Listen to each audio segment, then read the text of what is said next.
Pengakuan iman rasuli. Dalam hitungan yang ketiga kita akan bacakan bersama-sama pengakuan iman rasuli 1, 2, 3. Aku percaya kepada Allah Bapa yang Maha Kuasa, Khalik langit dan bumi. Aku percaya kepada Yesus Kristus, Anaknya yang tunggal, Tuhan kita, yang dikandung dari Roh Kudus, lahir dari antara Maria, yang menderita di bawah pemerintahan Pontius Pilatus, disalibkan, mati dan dikuburkan, turun ke dalam kerajaan maut, pada hari yang ketiga bangkit pula dari antara orang mati, naik ke surga, duduk di sebelah kanan Allah Bapa yang Maha Kuasa, dan akan datang dari sana untuk menghakimi orang yang hidup dan yang mati. Aku percaya kepada Roh Kudus, gereja yang kudus dan am, persekutuan orang kudus, pengampunan dosa, kebangkitan daging, dan hidup yang kekal. Amin. Bapak Ibu boleh duduk kembali dalam kasih Tuhan. Dalam sikap doa, Shalom Indonesia, diberkatilah Engkau oleh Tuhan Yesus menjadi bangsa yang besar, bangsa yang kuat, bangsa yang makmur, bangsa yang jaya, dan bangsa yang memberkati. Shalom gereja Tuhan, diberkatilah Engkau oleh Tuhan Yesus, Sang pemilik gereja. Alam maut sekalipun tidak bisa menguasaimu. Siapa yang memberkatimu diberkati oleh Tuhan Yesus. Siapa yang melayani dihormati Bapa di surga. Shalom bangsa keturunan Abraham, bangsa perjanjian, biji mata Allah. Allah berperang gantimu, diberkati orang yang memberkatimu. Olehmu bangsa-bangsa di dunia diberkatinya. Terima kasih untuk pagi hari ini. Kami boleh datang di rumah-Mu yang kudus, membawa hidup kami, tubuh, jiwa, dan pikiran kami. Setelah 1 minggu kami beraktivitas, ini waktu yang kami berduduk diam bersama-sama, merindukan lawatan-Mu, merindukan penyegaran-Mu Tuhan atas hidup kami. Kami haus akan Engkau, kami rindu akan Engkau. Terima kasih. Jemaat Tuhan, kita boleh bersatu teduh sejenak, 1 menit, 2 menit. Kau boleh mengucap syukur kepada Tuhan secara pribadi, hanya saudara saja dengan Tuhan. Biar musik mengalun dengan lembut.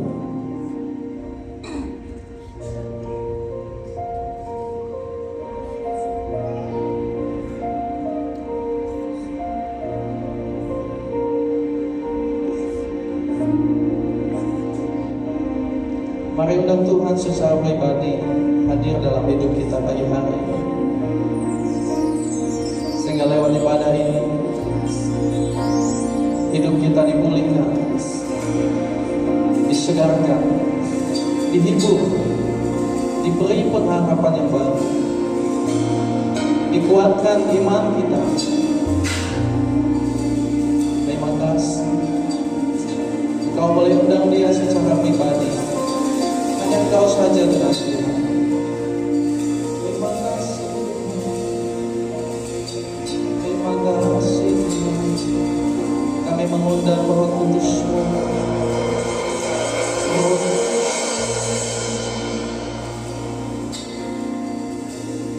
Hadirlah Tuhan, penuhilah kami dengan kuasa-Mu.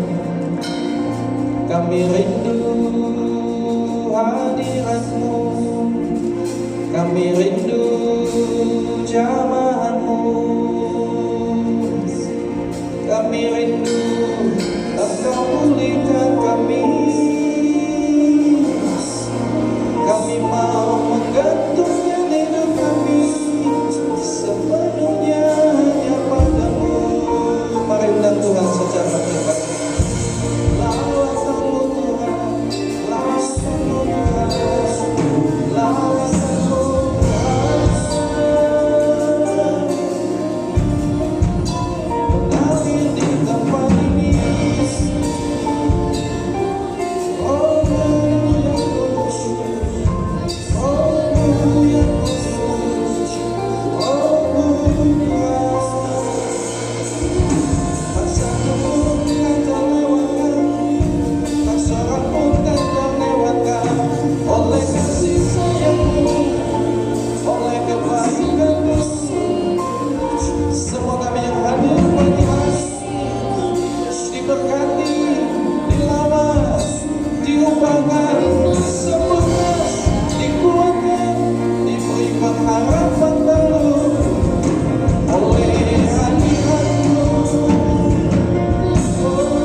segala yang telah kami terima. Terima kasih, terima kasih. Tiada yang kami sanggup berikan membalas kebaikan-Mu selain kami membawa hidup kami di hadapan-Mu pagi hari ini. Tiada kata yang menggambarkan betapa hebat Engkau selain pujian penyembahan yang kami serahkan. Kami puji, kami sembah Engkau Tuhan. Terima kasih. Dalam kasih Tuhan saya kembali mengundang Bapak Ibu untuk kita bangkit berdiri di hadapan Tuhan. Darahnya telah menyembuhkan, darahnya telah membebaskan, darahnya menguduskan setiap kita yang hadir pagi hari. Mari kita berikan tepuk tangan buat Tuhan Yesus. Lebih meriah Yesus. Mari sorakan dari mulut kita. Haleluya.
darah, oleh kuasa-Mu, Engkau membela, menyertai kami.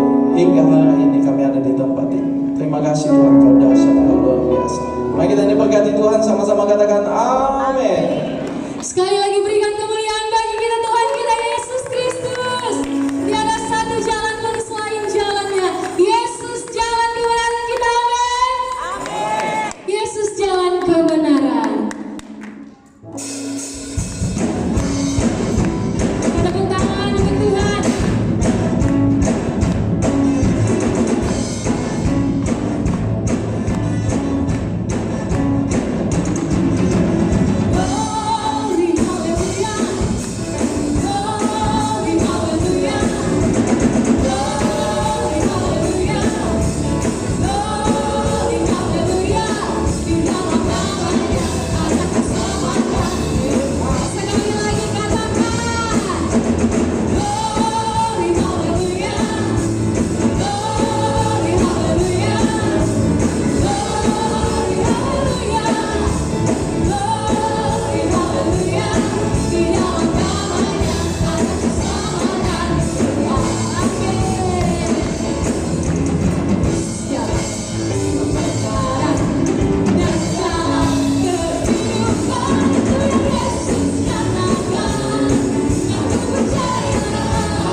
Yesus, nama di atas segala nama, saudara.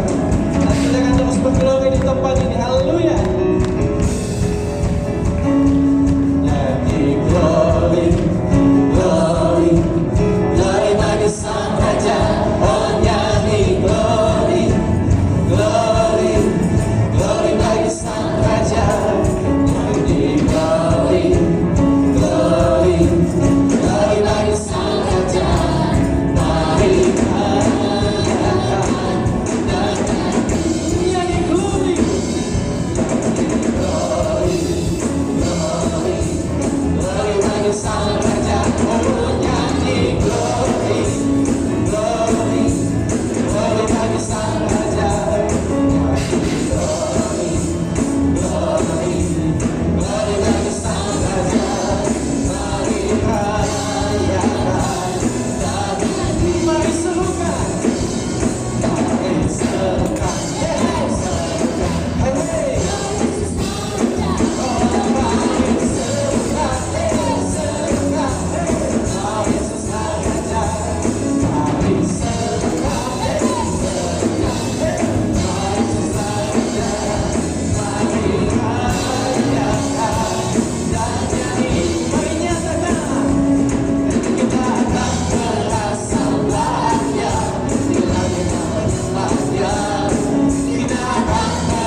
pakai ya. Mari serukan, hey hey, serukan, hey hey. Oh mari serukan, hey hey, serukan, hey hey. Oh Yesuslah Raja. Sekali lagi. Mari serukan, hey hey, hey hey. Oh Yesuslah Raja. Mari lebih kompak lagi. Katakan mari serukan, serukan, hey hey, serukan, hey hey. Oh Yesuslah Raja. Oh mari serukan, hey hey, serukan. Oh Yesuslah, mari mari serukan, hey hey, serukan. Oh Yesuslah Raja. Mari rayakan dan nyanyi. Sekali lagi kita akan merasa bahagia. Kita membangga. Kita akan merasa sukacita. Bila kita sama nyanyi glory, glory. Glory bagi Sang Raja. Nyanyi glory, glory. Glory bagi Sang Raja. Nyanyi glory, glory. Glory bagi Sang Raja. Mari rayakan dan nyanyi. Mari rayakan. Mari rayakan dan nyanyi. Mari saudara. Mari rayakan dan nyanyi. Haleluya. Bagi tepuk tangan buat Yesus kita. Haleluya. Haleluya. Bapak Ibu boleh duduk kembali dalam kasih Tuhan.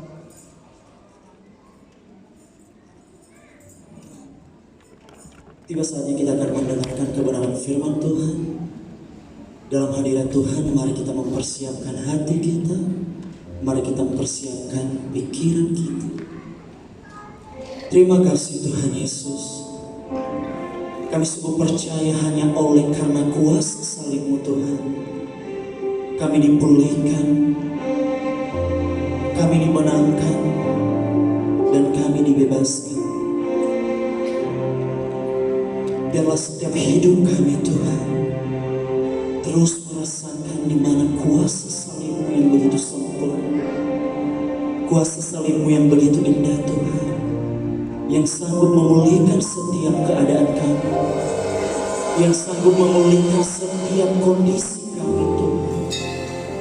Dan hari ini kami mau nyatakan bahwa kuasa salib-Mu Tuhan, kami boleh dimenangkan. Terima kasih Tuhan, terima kasih. Ada satu yang mulia, anugerah-Mu tercurah. Kau berikan kami hidup-Mu sebagai ganti hidup.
Mazmur 56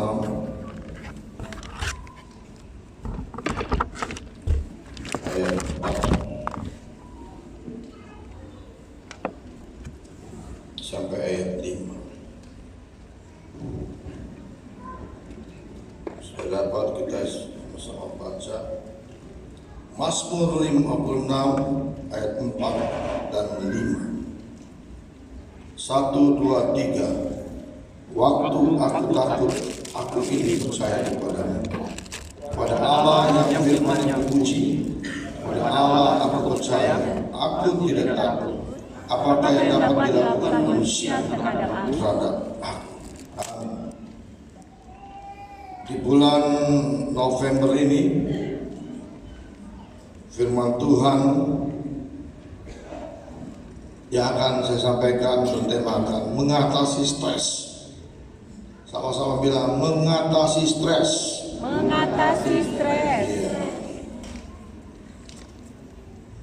Ada berbagai prediksi 2023 akan banyak hal terjadi, goncangan ekonomi dan lain sebagainya. Tetapi saudara sekalian yang dikasih dalam Tuhan, kita mempercayai Allah yang kerajaannya tak tergoncang. Amin. Allah yang maha kuat, sehingga Allah ingin membawa kita untuk memahami bagaimana kita menjalani hidup ini. Saudara sekalian yang dikasih dalam Tuhan Yesus, Alkitab menjelaskan dalam firman Allah yang hidup, tetapi pada waktu aku merasa takut, aku menaruh kepercayaanku kepadanya. Ya, aku mempercayai janji-janji Allah karena aku mempercayakan diri kepadanya.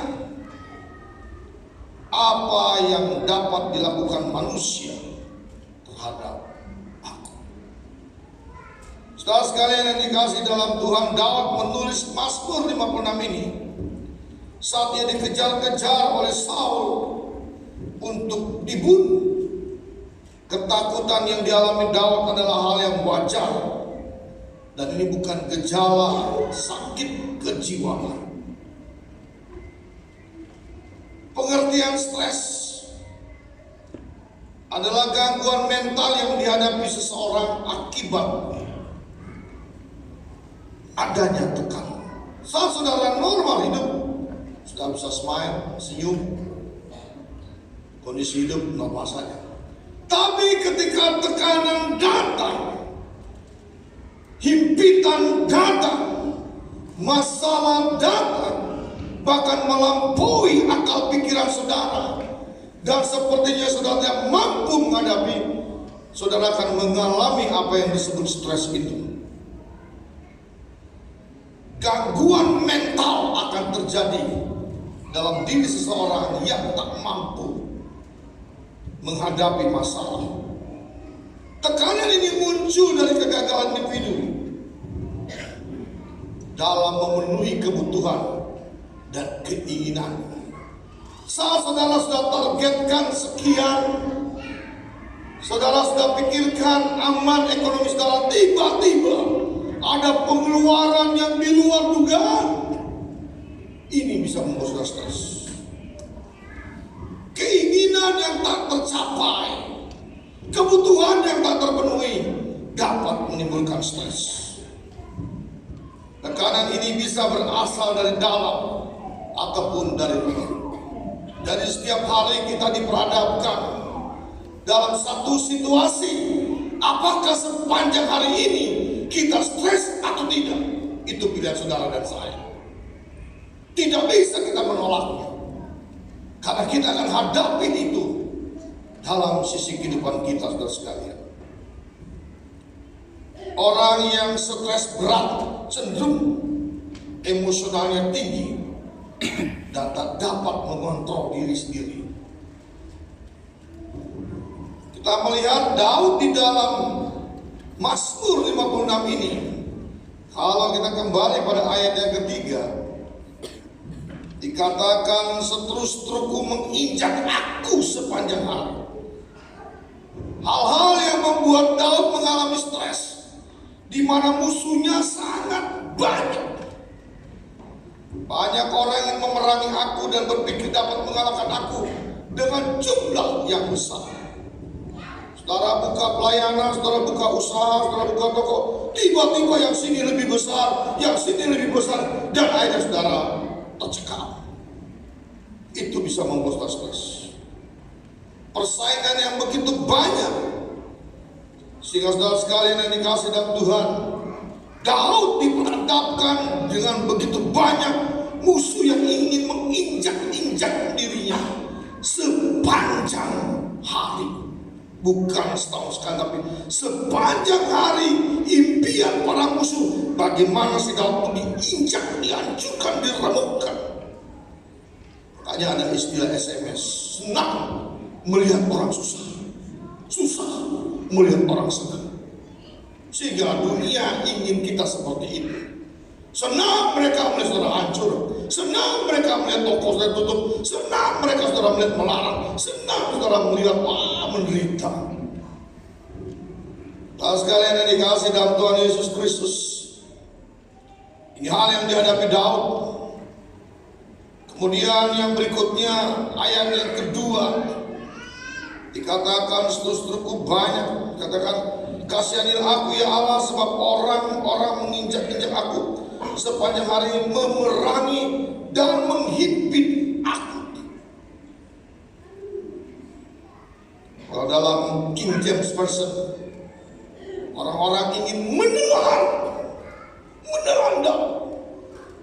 Bukan saja menginjak, tapi ingin menelan, memakan Daud, sehingga tidak akan muncul lagi yang namanya Daud di permukaan itu. Bahasa yang kasar, mereka sangat biadab, ingin menginjak dan ingin menelan Daud. Mereka ingin berusaha memangsa Daud, sehingga saudara sekalian, mereka tidak akan puas jika mereka belum berhasil untuk mengejar Daud dengan kekeraman yang dahsyat, bagaikan binatang pemangsa yang siap mencabik, menghancurkan dan memakan sampai habis, tidak ada sisa hasil mangsaannya itu. Daud diperhadapkan oleh musuh seperti itu yang ingin menelannya. Padahal mereka adalah serupa dengan Daud, sama-sama manusia, tapi sifat kemanusiaan mereka itu sudah melebihi daripada apa yang layaknya sebagai manusia. Binatang yang paling buas pun tidak akan memangsa binatang yang sejenisnya, yang sama dengan mereka. Tetapi Daud melihat orang jahat ini justru sebaliknya, memangsa orang baik jika ia mampu.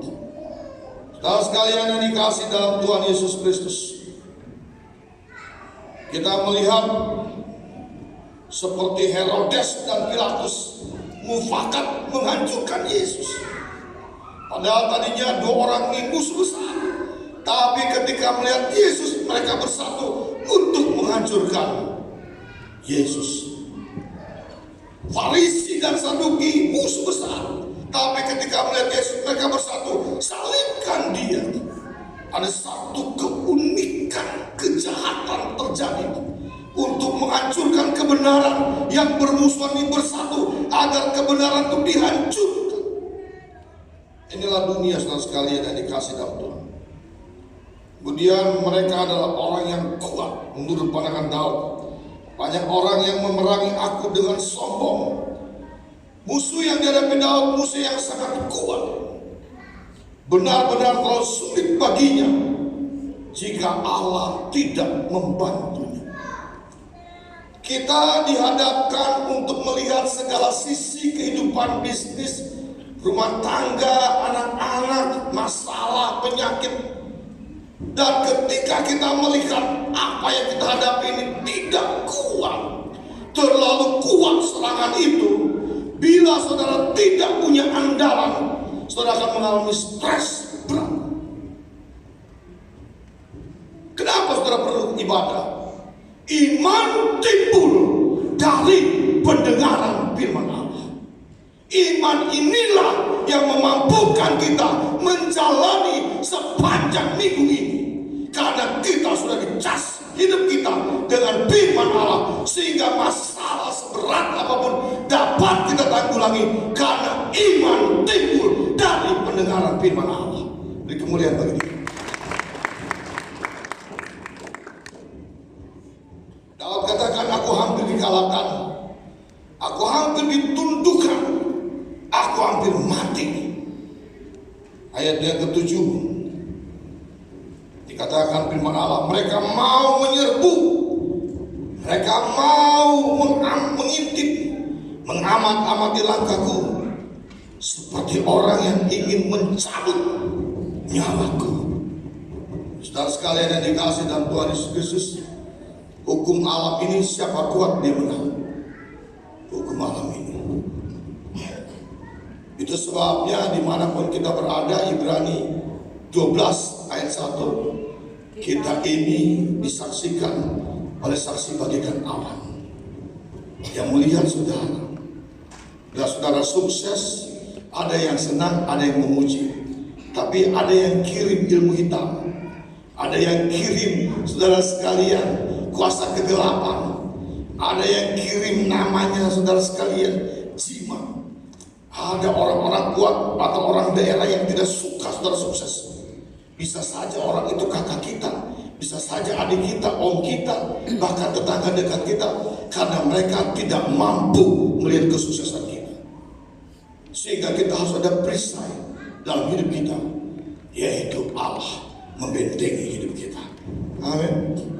Jangan saudara berpikir, saya aman. Enggak.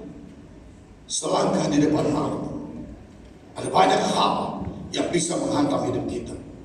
Saudara sekalian yang dikasih dalam Tuhan, mereka bagaikan seekor singa dalam liangnya yang sedang melihat binatang-binatang yang akan disergap dan diterkam dan dihancurkan.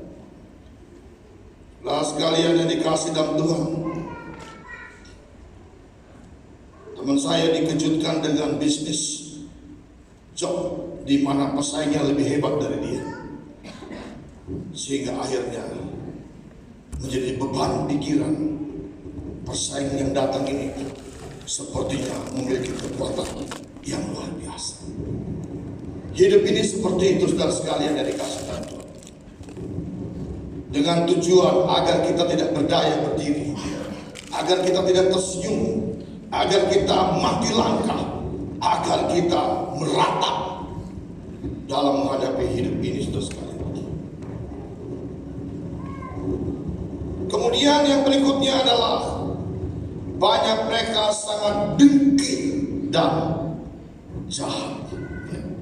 Mereka mereka yang jelek terhadap segala sesuatu yang dikatakannya, supaya mereka terhadap dia menciptakan isu-isu hoax tentang diri saudara dan saya, menjatuhkan saudara dan saya agar dunia membenci seperti yang dalam alami. Walaupun semua itu mengandung maksud yang sangat tulus, tetapi disajikan begitu bijaksana dengan target agar diri kita dibenci oleh banyak orang.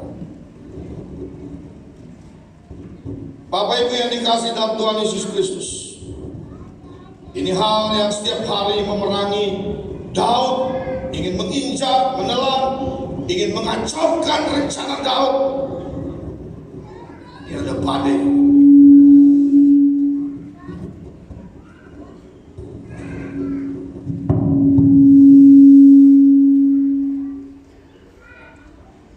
Mike aja bisa stres terus kalian. Mike-nya stres ya. Sekarang lagi stres lagi. Pusing ya.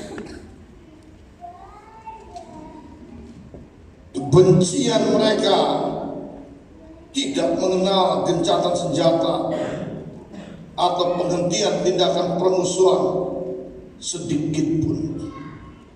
Ada berita yang cukup indah yang kita dengar. Negara-negara yang punya hak suara untuk mengangkat sekjen PBB mencalonkan Pak Jokowi untuk menjadi sekjen PBB. Kita berikan aplaus buat kepala negara kita, karena dilihat beliau seorang pemberani dan kemana-mana membawa misi perdamaian Dan Indonesia dilihat bagaimana bisa mengatasi COVID-19. Dan di tangan kepemimpinan beliau, Indonesia mengalami kemajuan. Bahkan dalam acara Bali nanti yang mengundang Presiden Rusia, yang mengundang Presiden Ukraina, ini sesuatu yang sangat mengganggu Amerika. Tetapi dia hadir sebagai pribadi yang netral untuk menyatukan dunia. Bung Jowo ini hebat. Kata Prabowo, saya harus belajar sama orang Solo ini. Padahal aku Kopassus, tapi dia lebih berani dari aku. Itu dia. Dan sekalian yang dikasih dalam Tuhan Yesus Kristus, di dalam kehidupan ini Pak Jokowi katakan ada 63 negara akan tutup dan hancur karena mengalami resesi yang sangat hebat. Itu sesuatu yang real dan nyata. Jadi saudara sekalian yang dikasih dalam Tuhan Yesus Kristus, kalau beberapa negara mengalami kehancuran, maka tentu yang di dalamnya juga akan ikut hancur, kolap dan lain sebagainya. Saudara sekalian yang dikasih dalam Tuhan Yesus Kristus, seperti inilah yang dikatakan Yesus dalam Yohanes 10 ayat 10a. Pencuri datang hanya untuk mencuri, membunuh, dan membinasakan. Aku datang untuk memberi hidup dan hidup dalam kelimpahan. Jadi kita dibawa untuk melihat siapa leader kita, siapa pembela kita, siapa yang kita andalkan, siapa yang menjadi penolong kita. Itu menentukan stres atau tidaknya diri saudara dan saya. Sumber-sumber potensi stres secara umum. Tadi saya katakan tentang kondisi Daud yang diserang oleh musuh-musuh yang begitu mengerikan, menakutkan, sehingga saudara sekalian yang dikasih dalam Tuhan, Daud pun mengalami tekanan yang begitu hebat. Sehingga saudara sekalian, ayat yang kedua Daud katakan, kasihanilah aku. Jadi ada seorang raja besar merendahkan diri di bawah kaki Tuhan. Kasihanilah aku. Segala kemampuannya tak ada arti apa-apa. Sama juga dengan kita. Sumber-sumber potensi stres secara umum bisa karena faktor lingkungan. Ketidakpastian lingkungan mempengaruhi tingkat stres. Rupanya waktu teman saya meninggal, Yosua Ginting, pendeta Yosua Ginting di Sekupang. Kemudian saya mengeluarkan surat menyatakan yang meninggal ini positif COVID-19. Itu menimbulkan banyak kegelisahan yang hebat. Termasuk salah satu teman saya, baru dia cerita dia mengalami tekanan yang luar biasa karena dia cipika-cipika dengan istrinya dan keluarga itu, dan duduk dekat dengan dia. Sementara surat yang saya keluarkan tidak berdasarkan pribadi, tapi berdasarkan penelitian dari rumah sakit yang mengeluarkan dan menyatakan itu. Sampai jam 11:30 malam baru saya dapat surat itu, sehingga datanya lengkap.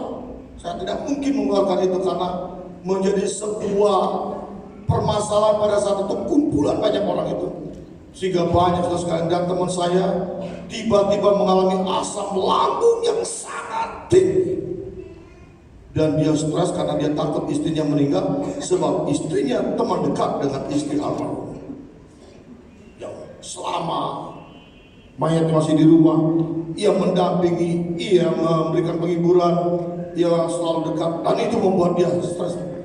Dan itu di luar dugaan, lingkungan itu ternyata membuat dia yang tadinya sehat, normal, drop dan mengalami penyakit yang luar biasa.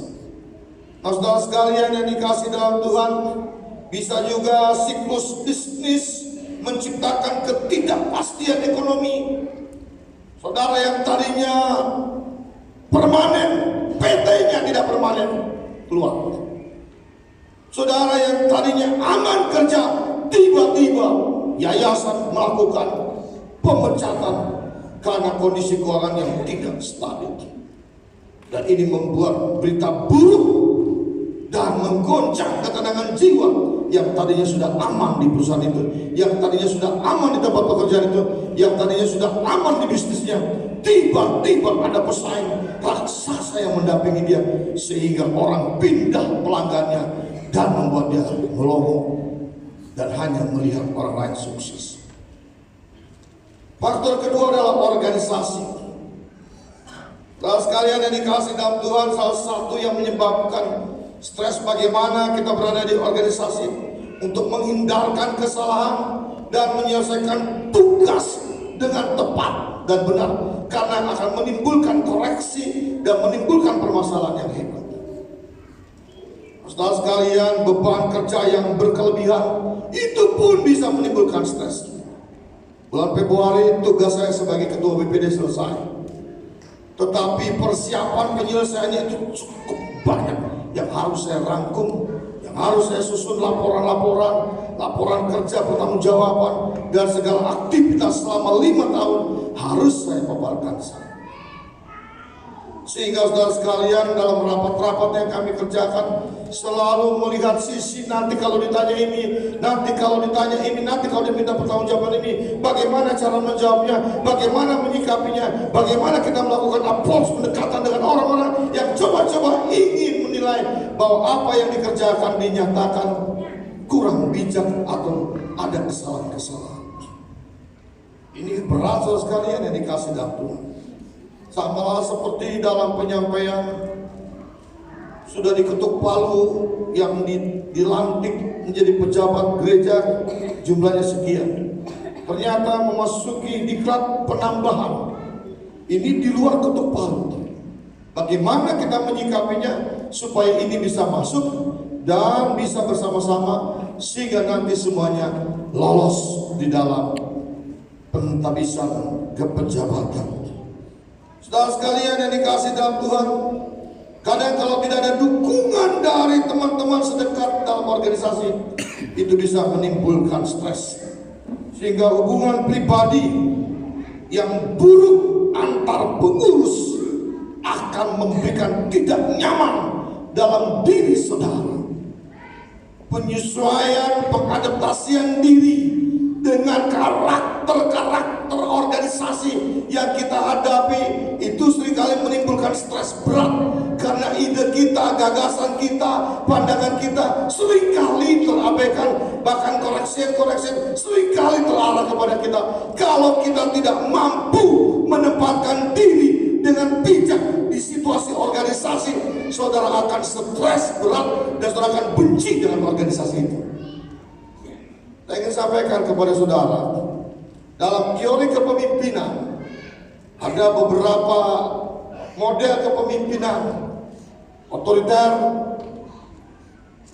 paternalistik, birokratik, dan juga demokratik, dan lainnya ada 7. Dan semua jenis pola kepemimpinan itu beda-beda dalam diri seorang pemimpin, dan masing-masing mempunyai keistimewaan dan kelebihan. Tetapi dengar, tidak ada pemimpin yang sempurna.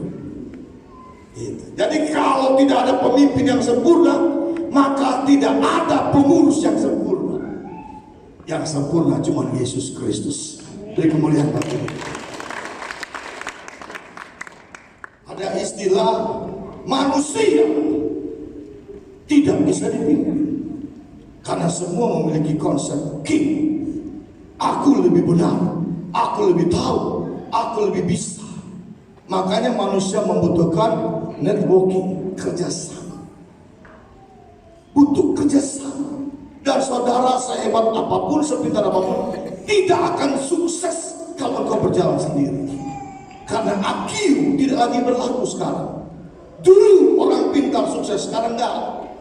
Tetapi yang berlaku adalah dulu orang yang bisa bekerja sama, itulah orang yang akan sukses untuk level sekarang ini. Jadi itu sebabnya saudara sekalian, dalam berorganisasi jangan menganggap diri superior. Dalam organisasi miliki konsep alat pancing, di mana jaring itu tidak ada yang nongol, semuanya sama, tapi nangkap ikannya banyak. Jadi nggak ada yang nongol di situ. Artinya apa? Kita berani mengalah dan kita berani saudara sekalian, menerima bila ada hal-hal yang kita usulkan tidak sesuai, tetapi bukan berarti kita menjadi pasif. Tetap kita berinteraksi dengan baik dan memunculkan potensi diri untuk menjadi bagian dari organisasi itu, menggolkan kesuksesan yang ada dalam organisasi itu. Kalau saudara menjadi seorang bagian dari pengurus itu, merasa superior, saudara adalah orang yang paling stres berat di organisasi dimanapun kau berada, karena tidak bisa beradaptasi. Dan juga faktor pribadi, saudara sekalian, ini adalah sesuatu yang harus saudara pahami. Dengan masalah keluarga, ekonomi pribadi, serta kepribadian, karakter yang melekat, yang tidak bisa digeser dalam dirinya, orang yang sangat mementingkan hubungan keluarga dan pribadi, berbagai kesulitan dalam pernikahan, retaknya hubungan, kesulitan menghadapi disiplin anak yang susah diatur, dan berbagai hal yang saudara lihat bila tidak bisa saudara atasi, itu mendatangkan stres. Seorang yang bernama Ibu Pendeta Debbie Basir, dia katakan setiap hari dia menerima minimal 6.000 orang bermasalah yang minta penyelesaian masalah. Setiap hari yang masuk di punya dan sekalian postingan minimal 6.000 setiap hari. Minta jawaban, minta selesaikan, minta solusi, karena banyak masalah yang ribet yang dihadapi. Ternyata manusia tidak luput dari masalah. Pepatah orang Cina dikatakan gini, pepatah Tionghoa, selama ada manusia, selama itu ada masalah. Selama ada manusia, selama itu ada masalah. Jadi kalau saudara ingin tidak ada masalah, berdoalah supaya di bumi ini tidak ada manusia, maka tidak akan ada masalah. Nah sekalian yang dikasih dalam Tuhan, masalah ekonomi lebih besar pasak daripada tiang. Ini menjadi masalah. Ya, masalah sekali. Ciri-ciri pribadi yang sedang stres, perhatikan. Itu konsentrasinya terganggu, dia nggak terfokus lagi. Misalnya dia lagi bekerja di PT, gara-gara stres dia nggak bisa memenuhi target.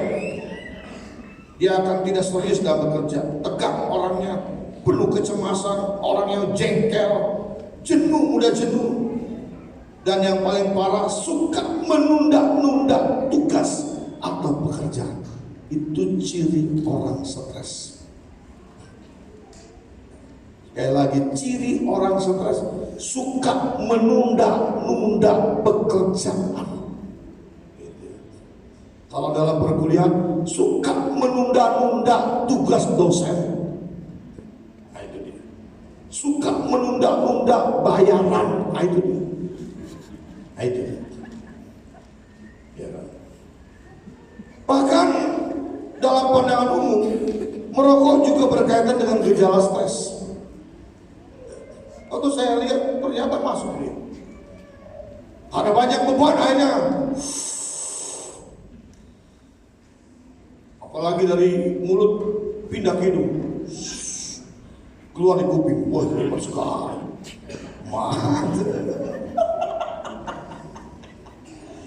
Baru dia bisa keluar bulatan. Bisa berbentuk love juga. Ini adalah perokok-perokok ulung. Kalau saudara melihat orang merokok tarikannya keras, itu tanda-tanda itu.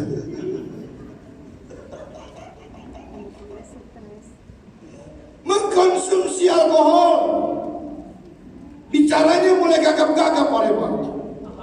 Nah, itu tanda-tanda orang stres. Gejala-gejala stres itu Pak. Kemudian bila seseorang mengalami stres yang sangat berat, mengalami tekanan darah tinggi, naik darah tingginya, tensi darahnya naik tiba-tiba karena stres. Bukan karena B2, tapi karena stres. Bukan karena B1, bukan karena kambing, tapi karena stres bisa naik tinggi tensi darahnya dan mengagetkan diri saudara. Kalau saudara di mulut saudara mulai banyak sariawan, itu gejala-gejala stres. Sakit kali, nah itu stres tuh. Mudah jengkel, sulit membuat keputusan, itu orang stres. Dan kehilangan selera makan, itu ciri-ciri stres. Kehilangan selera makan, ciri-ciri stres. Tapi kalau kebanyakan makan, ciri-ciri doyan makan. Rentan terhadap kecelakaan. Jadi kalau lagi stres, jangan mengendarai kendaraan, nanti beresiko buat saudara. Yang kedua, janganlah naik kendaraan di mana yang mengendarai lagi stres, saudara akan ikut kecelakaan. Jadi tanya dulu kalau mau dia mengendarai, kamu stres apa enggak? Kalau kamu stres, saya naik angkot aja lagi. Jangan saudara ke PDA naik motor, naik mobil dengan teman-teman saudara, tapi pada dia lagi stres, itu bahaya. Itu bahaya. Tanya dulu lah setiap kali saudara numpang, Bapak stres apa enggak? Kalau stres, sorry lah ya, makasih banyak tumpangannya, saya naik yang lain aja gitu. Karena orang stres rawan kecelakaan. Ya saudara sekalian, tapi kalau naik pesawat saudara tanya, repot saudara ya. Pilot stres enggak?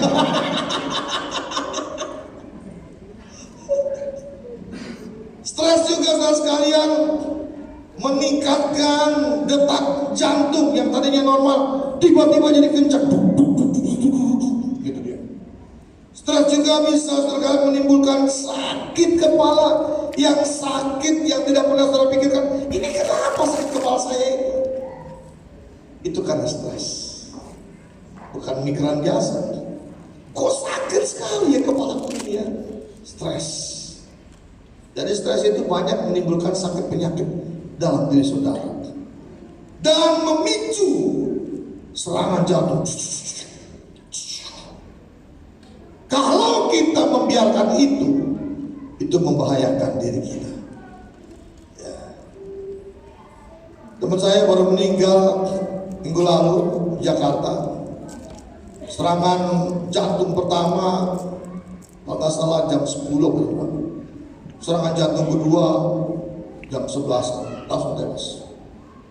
Kondisinya seperti itu. Hanya dibilang penyebabnya 2 kali serangan jantung langsung meninggal. Ini saudara sekalian. Jadi itu sebabnya diri kita ini terdiri dari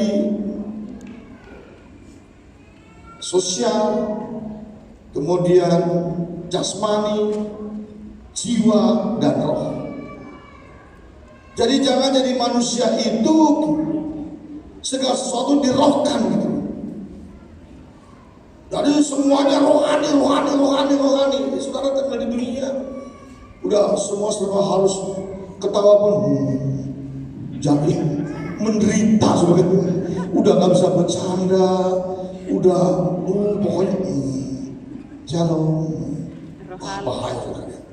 Itu repot. Saudara perlu refreshing, perlu ke pantai, perlu nyanyi, perlu menikmati alam ini. Jangan sampai jiwa saudara dikurung karena selalu dikaitkan dengan rohani. Tak bisa. Rohani itu penting, tapi perlu juga keseimbangan dalam diri kita. Ada jiwa, ada roh, ada saudara sekalian sosial. Kita harus bersosial dengan lingkungan di mana kita berada. Kita jangan manusia kamar, pulang kerja ke kamar, nggak kemana-mana. Waduh, saudara sekalian, dan sudah menjadi manusia aneh nanti. Kemudian, saudara sekalian, kita akan melihat berikutnya, bilang kiri kanan, jangan stres. Jangan stres. Coba lihat mukanya bukan puas stres nggak? Coba lihat mukanya. Puji Tuhan. Kalau sampai udah nggak bisa tersenyum itu, Pak Gotong itu bahaya. Itu bahaya sekali. Nyamuk pun gak berani mendekat. Hati-hati Bapak itu lagi stres. Jangan coba-coba mendekat, kita habis. Secara umum katanya sih harus olahraga secara umum, olahraga ringan. Jangan usia 56 kita olahraganya bola kaki, sepak bola. Habis sepak bola kita game juga. Dalam dokter olahraga dia katakan orang yang dari 50-an ke atas tuh tidak boleh ikut olahraga yang pertandingan-pertandingan yang besar, bola kaki, futsal dan lain sebagainya. Itu membahayakan. Cukup jalan 1 jam atau setengah jam setiap hari saja. Yang ringan-ringan saja, yang penting ada kegerakan. Mengkonsumsi gizi, makanan yang bergizi. Banyak nonton lawak atau komedian. Hati yang gembira adalah obat. Jangan di rumah, saya ingin sampaikan kepada saudara, jangan sampai 1 hari nggak ketawa. Bilang kiri kanan, jangan sampai 1 hari nggak ketawa, bahaya. Jangan sampai 1 hari nggak ketawa, bahaya. Lu bayangkan bangun tidur diem, jam 9 diem, 12 diam, jam 3 diam, jam 6 diam, pas mau tidur diam. Alam pun ikut berduka. Usahakan 1 hari itu saudara ketawa. Itu. Jangan tegang. Jangan tegang. Lepaskanlah ketawa saudara sepuas-puasnya. Jangan saudara ketawa rohani. Padahal udah lucu banget. Lepaskan ketawamu. Gak usah saudara, apa kata orang ketawaku kayak gini, gak usah. Hati yang gembira adalah obat. Bilang kiri kanan, lepaskan ketawa. Lepaskan ketawa. Kita coba-coba sama-sama ketawa yang lepas. Enak dibuat gini. Enak kita lega. Hati yang gembira adalah obat. Beri kemuliaan bagi Allah kita. Cerdas mengatasi stres. Kalau saudara lihat dalam ayat berikutnya,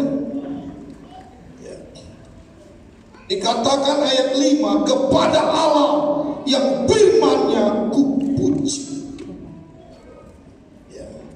Jadi saudara sekalian yang dikasih dalam Tuhan Yesus Kristus, dalam ayat yang keempat dikatakan waktu aku takut, aku ini percaya kepadamu. Kemudian kalau kita lihat ayat 9, sengsaraku engkau yang menghitung, air mataku ku dalam khidmatmu. Bukankah semuanya telah kau daftarkan semuanya? Jadi saudara sekalian yang dikasih dalam Tuhan Yesus Kristus, Daud mengambil keputusan ketika dia mengalami stres. Hal yang menarik ketika saya meneliti firman ini, Daud tidak menggantungkan harapannya dan kecapinya di pohon ganda rusa tempat ia meletakkan harpa dan juga kecapi yang dia mainkan. Daud tidak pernah melepaskan senar daripada kecapi dan harpanya itu.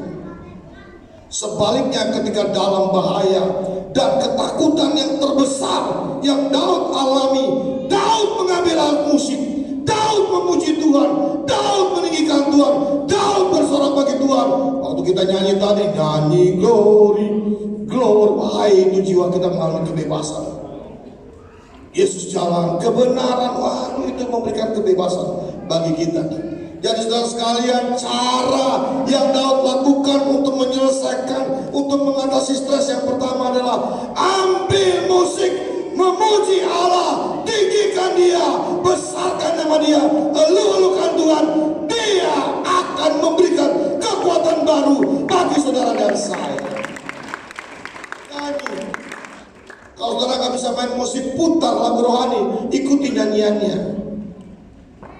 Masih banyak cara yang bisa saudara lakukan. Ya. Jangan saudara nyanyi lagu dunia, bahaya. Ya. Saudara kalau lagi stres saudara nyanyi lagu dunia, aduh, merinding saudara sekalian. Ya, Desember kelabu, Desember Natal, Desember kelabu.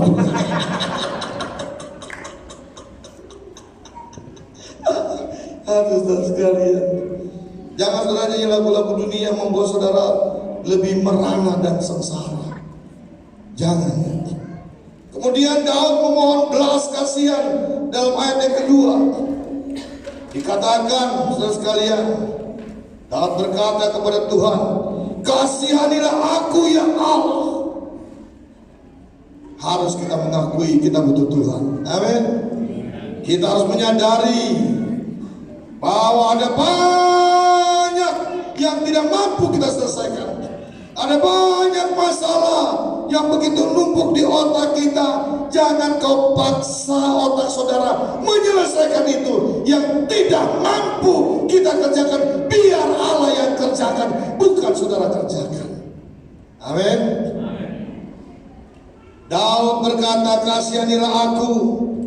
Daud sadar hidupnya bergulap dengan ancaman bahaya. Daud memohon belas kasihan karena Daud sadar kekuatannya terbatas, penjagaannya terbatas, kemampuannya terbatas dalam menghadapi musuh yang banyak. Sehingga saudara sekalian, pada saat kita dihantui rasa takut, saat kondisi ekonomi menipis dan tidak ada lagi jalan keluar, bencana alam yang kita dengar sana sini yang semakin mengerikan, kunci untuk mengatasi rasa takut memohon belas kasihan dari Tuhan. Kasihanilah aku ya Tuhan. Udah lama kali aku gak kerja Tuhan. Kasihanilah aku, banyak kali di lingkunganku bisnis yang ingin menghancurkan aku. Kasihanilah aku Tuhan, penyakit ini telah mengganggu kesehatan aku. Kasihanilah aku. Kita mohon belas kasihan dari Allah. Daud terbuka kepada Tuhan.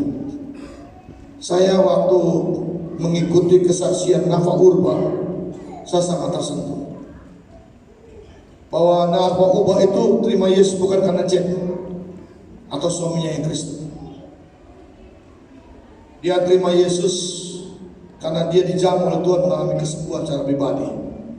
Di sini sakit tenggorokan, tiba-tiba dia mengalami jaman Allah. Dan dia bilang begini, kalau memang Engkau Yesus Tuhan yang hidup, aku kenalan dong. Asik bahasanya dia.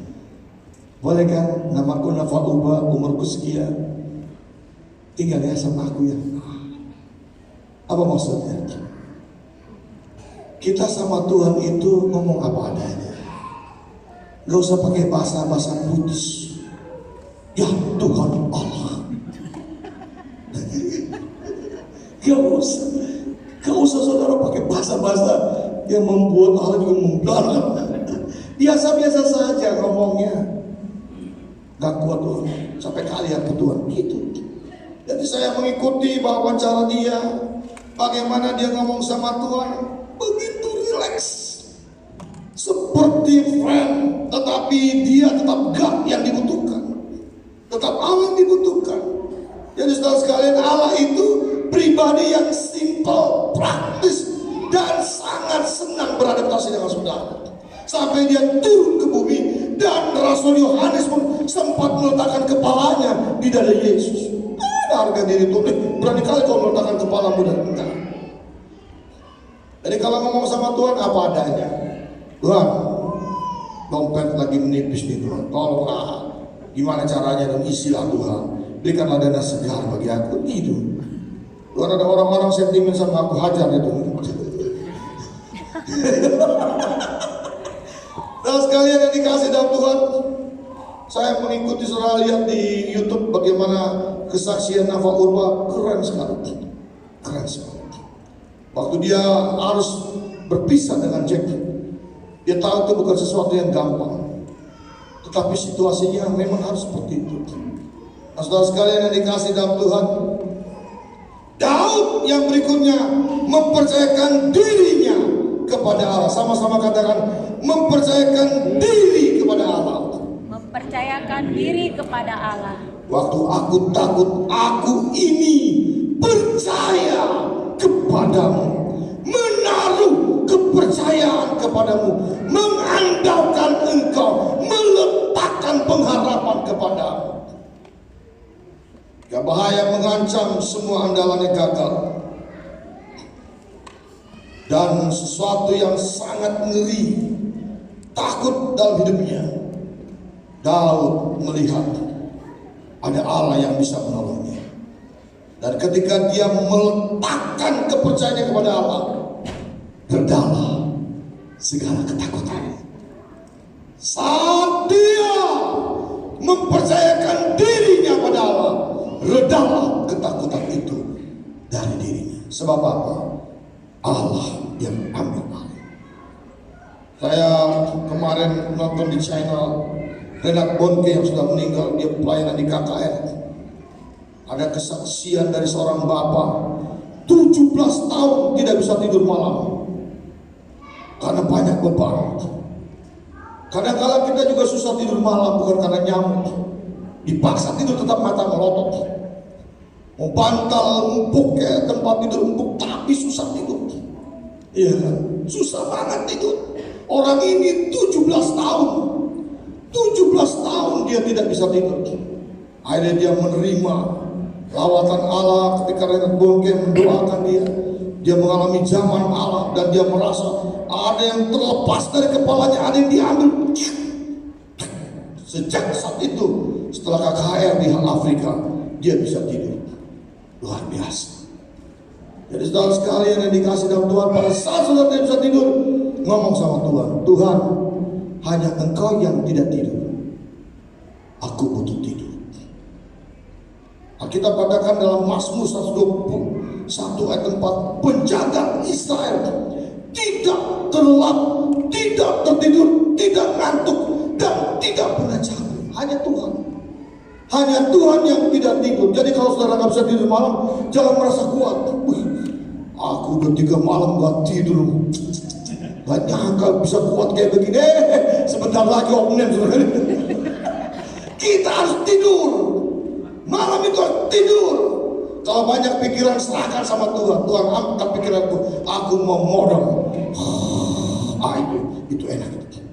Bilang kiri kanan, malam harus tidur.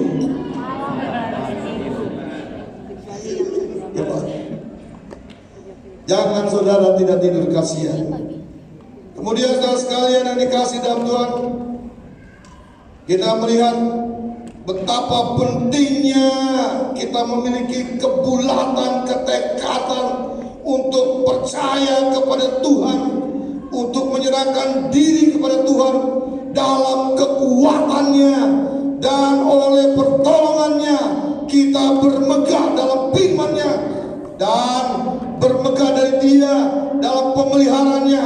Setiap peristiwa yang kita lalui, Dia ada bersama kita. Dengan dukungan dari Allah, Dia akan saudara sekalian menentang lawan-lawan kita. Dan ketika Allah ada bersama kita, saat kita mempercayakan diri padanya, kita akan aman, kita akan tenang, dan kita tidak akan takut. Haleluya. Saudara sekalian yang dikasih dalam Tuhan, dalam kata bijak pagi hari ini, jika kita merasa hidup ini susah, pikirkanlah derita anak kita dengan satu lengan yang mengemis. Saudara terus mengandalkan dan mendengungkan, saya susah. Tidak lama lagi anak saudara akan mengemis karena kau susah. Hari ini katakan, saya diberkati, saya tercukupi, saya ditolong Tuhan, saya diberkati Tuhan. Jangan selalu kata, saya susah. Jangan, nggak boleh. Dilarang keras mengomong hal itu dalam diri saudara, karena alam roh mendengar apa perkataan saudara. Jadilah imanmu kalau kau berkata saya susah, dan kau akan benar-benar susah. Tapi kalau saya diberkati, Tuhan bersama dengan saya, usaha saya berhasil, tidak ada yang bisa menghalangi saya melangkah dengan iman, karena kita berjalan dengan keperkasaan Allah. Kebahagiaan kita tidak bergantung pada situasi yang kita alami, melainkan cara kita mengatasi situasi. Kedewasaan kita tidak diukur dari usia, tetapi bagaimana kita menyikapi situasi dengan penuh rasa tanggung jawab. Mengeluh tidak akan memperbaiki keadaan dan menyelesaikan permasalahan. Hadapi dengan semangat dan penuh kesabaran serta beriman pada Allah. Saudara sekalian yang dikasihi dalam Tuhan, jika tidak ada pundak untuk engkau bersandar dan untuk orang lain bisa menopang, ada lantai yang bisa engkau bersujud kepada Tuhan.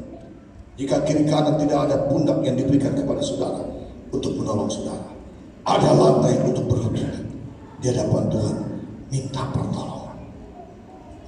Poin yang terakhir, hidup ini terdiri dari 10% apa yang terjadi pada kita, tetapi 90% bagaimana cara kita menyikapinya. Persoalan yang kecil jangan diperbesar, persoalan yang perbesar diperkecil. Kita punya Tuhan yang bisa menyelesaikan masalah. Jangan stres, jangan stres, jangan stres. Tuhan memberkati kita semua.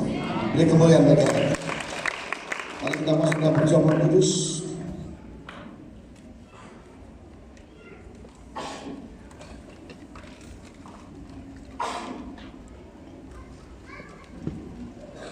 Ku tak dapat jalan sendiri. Para pelayan silakan maju.